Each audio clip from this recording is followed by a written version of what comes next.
예수님께서 사역을 시작하실 때 제일 먼저 하셨던 말씀이 있어요. 제일 먼저 입을 떼셨던 그 복음의 메시지가 있어요. 그것은 회개하라, 천국이 가까이 왔느니라 라고 말씀하셨습니다. 하나님의 나라에 대한, 하나님의 나라가 가까이 왔다라고 하는 이 선포로부터 예수님이 공생애를 시작을 하셨습니다. 우리가 가보지 않았던 그 하나님의 나라, 그 하늘로부터 오신 예수님께서 이 하나님의 나라가 어떤 나라인지 우리에게 비유를 들어서 또 세밀하게 이렇게 알려주셨습니다. 예수님께서 그 죽음 가운데서 부활하신 후에 40일 동안 제자들에게 이렇게 보이시면서 승천하시기 전까지 사도행전 1장 3절에 보면 그들에게 가르치실 때 The Kingdom of God, 하나님의 나라에 대해서 가르치셨다라고 그랬어요. 그래서 예수님께서는 이 하나님의 나라에 대한 부분을 그의 공생의 전반에 거쳐서 우리에게 말씀해 주셨다라는 것이죠.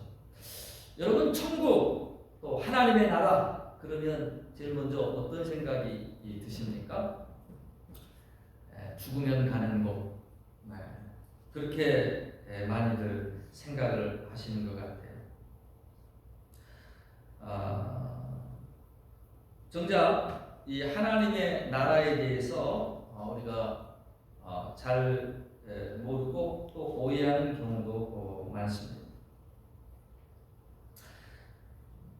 요한계시록 21장 3절에 보면 하나님이 그들과 함께 계시니 그들은 하나님의 백성이 되고 하나님은 친히 그들과 함께 계셔서 모든 눈물을 그 눈에서 닦아주시니 다시는 사망이 없고 애통하는 것이나 곡하는 것이나 아픈 것이 다시 있지 아니하리라. 이 하나님의 나라에서 우리 하나님이 함께 하시며 우리의 모든 고통도 우리의 모든 또 아픔도 이렇게 다 씻겨주시는 그 모습이 나와 있어요. 새 예루살렘이 하늘로부터 단장되어 나오는데 거기에는 모든 보석들과 또 생명나무와 또 생명 실과가 그 하나님의 나라에 있는 것을 또 요한계시록에서 말씀해 주고 있습니다. 자, 우리는 저 먼 곳 앞으로 임할 하나님의 나라에 대한 생각을 이렇게 가지고 있단 말이죠. 근데 예수님께서 알려주셨던 이 하나님의 나라는요, 저 멀리 있는 나라가 아니라는 말이죠. 우리가 죽고 가는 하나님의 나라가 아니라는 말이죠.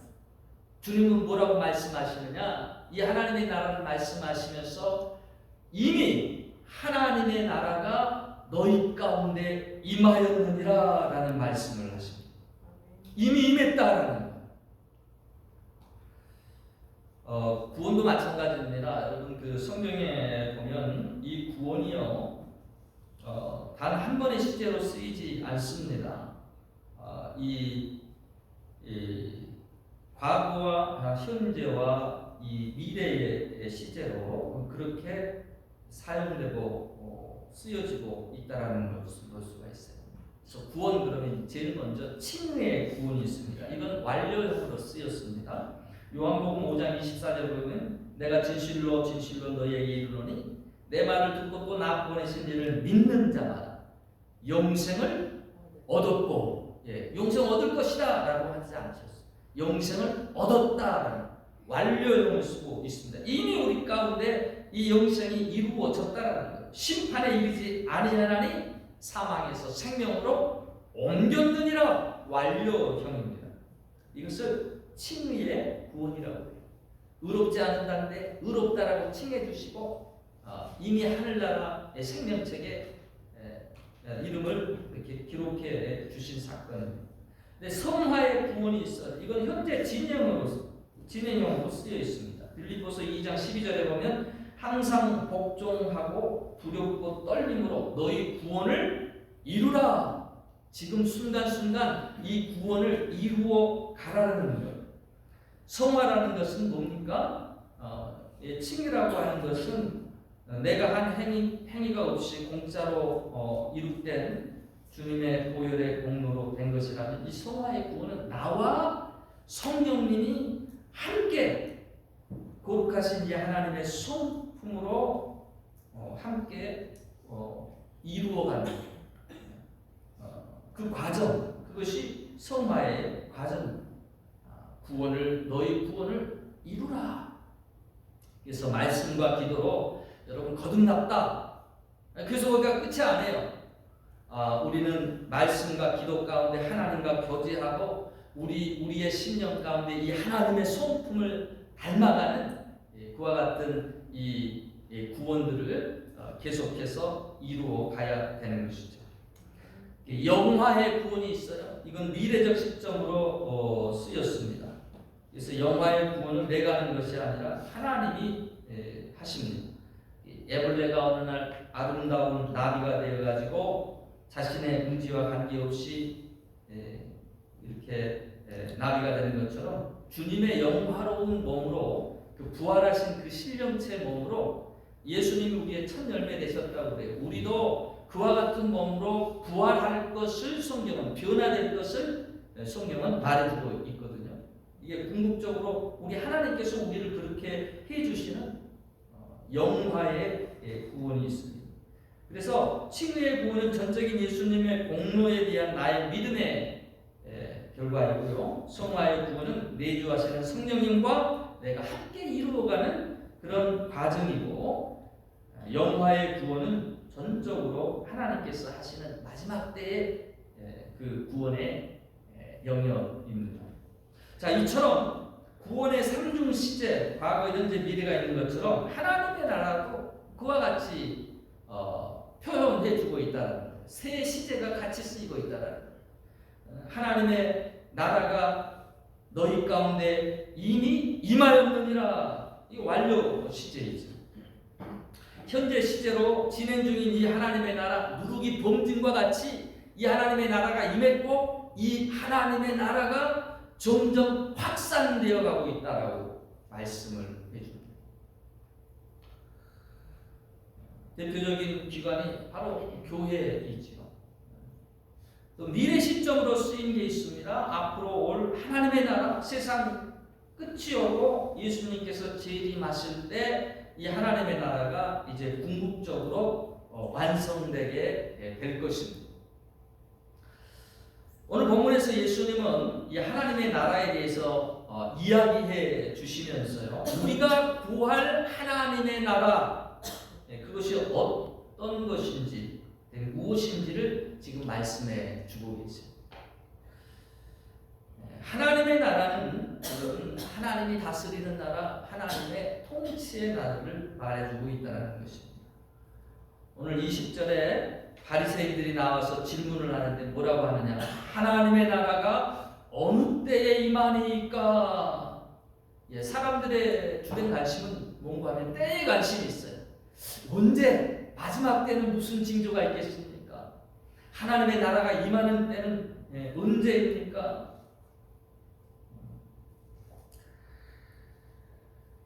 자, 이 바리새인들은 이 하나님의 나라가 임할 것이라는 것을 알고 또 기다리고 있었습니다. 구약 성경에서 그와 같은 예언을 담고 있는데요. 다니엘서 7장 13절로 14절에 보면 내가 또 밤 환상 중에 보니 인자 같은 이가 하늘 구름을 타고 와서 옛적부터 항상 계신 이에게 나아가 그 앞에 인도되며 그에게 권세와 영광과 나라를 주고 모든 백성과 나라들과 다른 언어를 말하는 모든 자들이 그를 섬기게 하였으니 그의 권세는 소멸되지 아니하는 영원한 권세요 그의 나라는 멸망하지 아니할 것이니라. 주님의 나라를 말해주고 있습니다. 이사야서 40장 10절에 보라 주 여호와께서 장차 강한 자로 임하실 것이요 친히 그의 팔로 다스릴 것이라. 인자 같은 이가 이 땅 가운데 그의 권세로 영원히 멸망치 아니할 그와 같은 다스림으로 임하게 되실 것을 일러주고 있어요. 이 말씀이 이스라엘 백성들에게는 정말 이게 복음이에요. 왜 그런가 하면 이 이스라엘 백성은 바벨론, 페르시아, 그리스, 이 로마까지 한 600년 동안 식민지 생활을 했어요. 독립에 대한 또 해방에 대한 그런 아주 그 갈망이 있었죠. 근데 하나님의 말씀에 그와 같은 그 다스림과 또 영원한 나라를 약속하신 그 말씀이 얼마나 힘이 됐겠습니까? 그래서 그들은 이 나라를 기다리고 있었다는 거죠. 메시아, 기름 부음 받은 자, 헬라어로 하면 그리스도, 이 약속된 메시아, 기름 부은 종 그리스도를 기다리고 있었다는 거예요. 근데 이들이 생각하는 것은 그 그리스도가 임하실 때에, 그 메시아가 임할 때에 하늘이 검붉게 변하고 땅이 흔들리고 그러면서 영원히 다스릴 그 신정국과 하나님이 친히 다스리는 그 거룩한 나라가 이렇게 세워질 것을 기다리고 있었어요. 자기들의 억압에서 해방시켜줄 메시아, 이와 같은 정치적 또 국가적 그 나라를 기대하고 있었다는 말이죠. 근데 예수님은 어떻게 그들 가운데 임하셨습니까? 작은 어린아이, 부잣집도 아니고 저 마국간에서 그렇게 태어나셔가지고 볼품없고 흠없고 그렇게 이 땅에 오셔서 지금 하나님의 나라를 선포하며 사역을 하고 계십니다. 하나님의 능력들이 그에게 나타나고 가난한 자 또 눈먼 자가 눈을 뜨고 안진뱅이가 일어나는 사역들이 놀라운 일들이 일어납니다. 많은 사람이 메시아 아닌가? 우리가 기다렸던 그 그리스도가 아니실까? 그러면서 모든 포커스가 예수님께로 집중되고 있는 거예요. 그러나 이 바리새인들은 성경을 연구하고 있다라고 생각을 했고 자기들이 성경을 잘 알고 있다라고 생각했고 메시아의 임함은 철장 권세 가지시고 만왕의 왕으로서 강한 군대와 힘을 가지고 올 것이다라고 하는 그런 생각을 갖고 있었단 말이에요. 근데 주님의 오심은 자기들의 생각과 다른 것이죠. 그러니까 메시아를 몰라본 거예요. 그들은 지금도 메시아를 기다리고 있습니다. 여러분, 주님이 우리 가운데 오셔서 지금도 일하고 계시는 줄로 믿습니다. 근데 때때로 주님이 오셔서 일하시는데도 주님을 느끼지 못하고 보지 못하는 경우가 있습니다. 내가 생각하는 바대로만 하나님이 일해 주셔야 이게 하나님의 역사다라고 생각을 하는 것이죠. 근데 하나님은 우리의 소원의 기도를 아시고 또 응답해 주시는 하나님. 근데 중요한 것은 여러분, 하나님이 꼭 내가 기도한 대로 구한 대로 나의 바른대로만 역사하시지 않는다라는 거예요. 하나님은 더 좋은 것을 우리에게 주실 수 있는 분이시고 우리보다 더 깊이, 우리의 생각보다 더 깊이, 우리의 생각보다 더 높게 바라보시는 분이 하나님이십니다.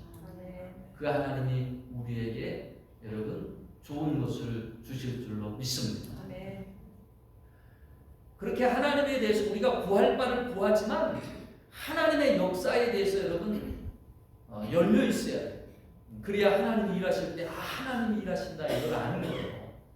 내 뜻대로 내 생각대로 내 구하는 대로만 하나님이 이렇게 일해 주셔야 이건 하나님의 역사고 이렇게 착각해 버리면 주님이 일하시는 게 보이지 않는 것이죠. 이 바리새인들이 자기들의 생각에만 갇혀가지고 지금 메시아가 왔지만 메시아를 바라보지 알아차리지 못하고 있는 것입니다.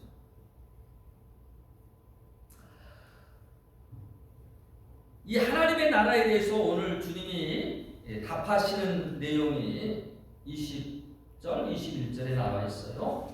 하나님의 나라가 임하는 게 언제입니까? 라고 묻는 답변에 주님은 다른 말씀을 하세요. 예수께서 대답하여 이르시되 하나님의 나라는 볼 수 있게 임하는 것이 아니요 우리 눈에 보는 그런 국가와 같은 단계로 임한다는 게 아니죠. 여기 있다 저기 있다고도 못하리니 하나님의 나라는 눈으로 보는 게 아니다라는 그 말씀을 지금 하시는 거예요.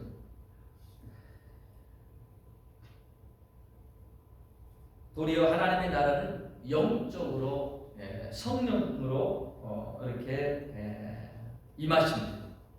하나님의 나라에 대한 이 의미에서 단어로 쓰는 그 바실레리아 이 단어는 장소적 개념보다는 통치적 개념입니다. 어디 있느냐보다도 누구의 통치 아래에 있느냐라는 것이 더 중요한 부분인 것이죠. 주권에 대한 문제입니다. 이것을 이해하지 못하면 자꾸 하나님의 나라를 위치적 개념으로 이 하나님의 나라가 어디 있느냐, 저 하늘에 있느냐, 우주에 있느냐, 저 땅속에 있느냐 이렇게 오해하게 됩니다. 그 나라의 영역은 그 나라의 통치가 미치는 것까지 그 나라의 영역에 속합니다. 하나님의 나라는 달리 말하면 그래서 하나님이 통치하시는 것, 하나님이 다스리는 것, 그것이 하나님의 나라인 것입니다. 그래서 영국의 유명한 목회자인 마틴 로이드 존스가 기독교는 제도가 아니라 왕이신 그리스도께 순종하는 개인의 심령에서 시작된다라고 말을 했습니다. 어디에서 시작돼요? 우리의 심령 가운데서 시작된다라는 것이죠.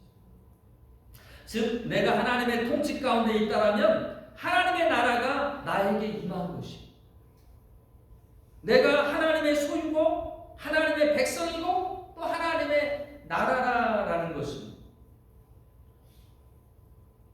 그래서 하나님의 나라가 나의 삶에 여러분 이루어지도록 우리가 더 힘써서 기도해야 될 줄로 믿습니다.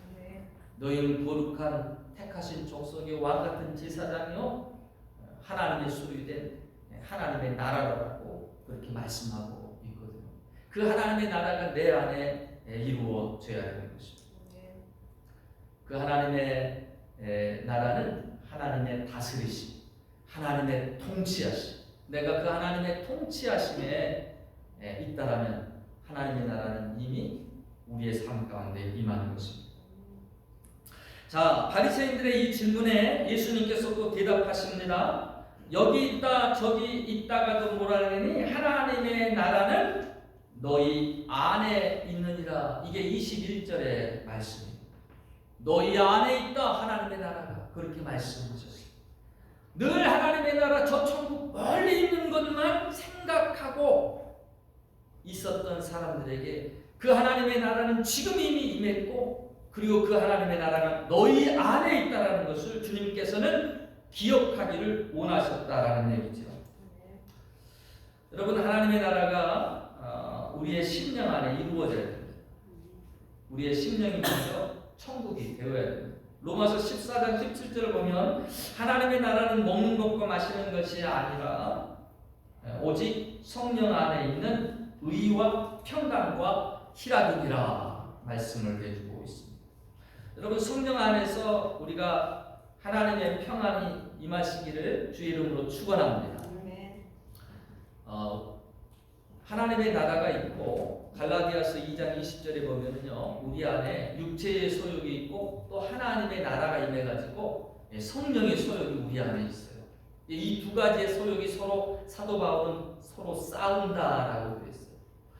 여러분 사람은 입으로 해서 들어가는 것이 사람을 더럽게 하는 것이 아니라 도리에서 입 밖으로 나오는 것이 그 사람이 어떤 것을 가졌는가를 드러내는 것이죠. 그 사람에 있는 것이 나오는 것을 통해서 그 사람 안에 있는 것이 드러나는 것이죠. 우리 안에 여러분 육체의 소욕도 있고 또 성령의 소욕도 있어요.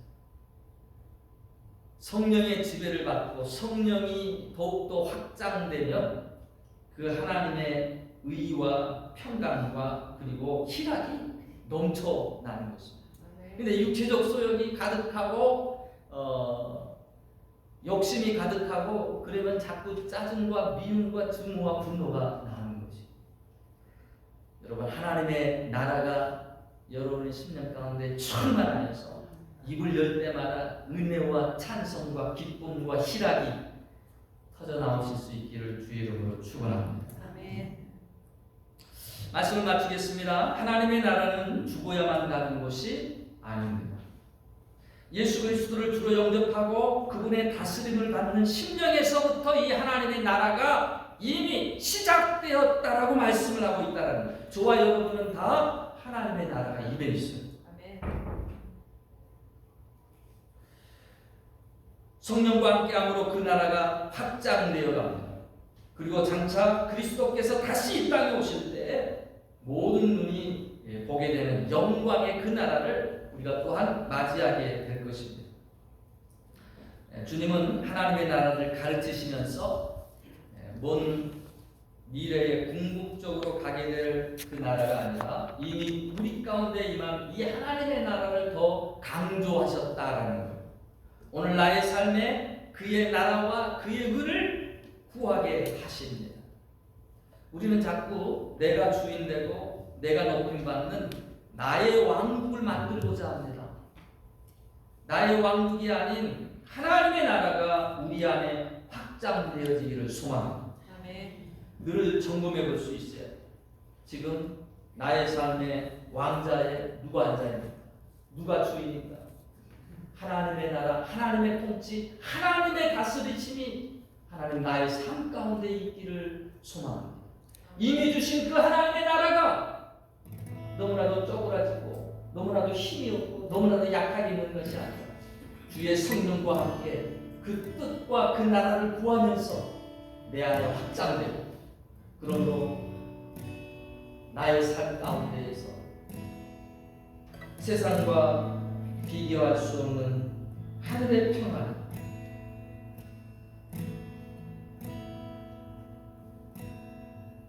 세상이 줄 수 없는 또한 하늘의 기쁨, 날마다의 삶 가운데 풍성하게 넘쳐날 수 있는 귀하고도 복된 저와 여러분의 삶이 되기를 주의 이름으로 축원합니다.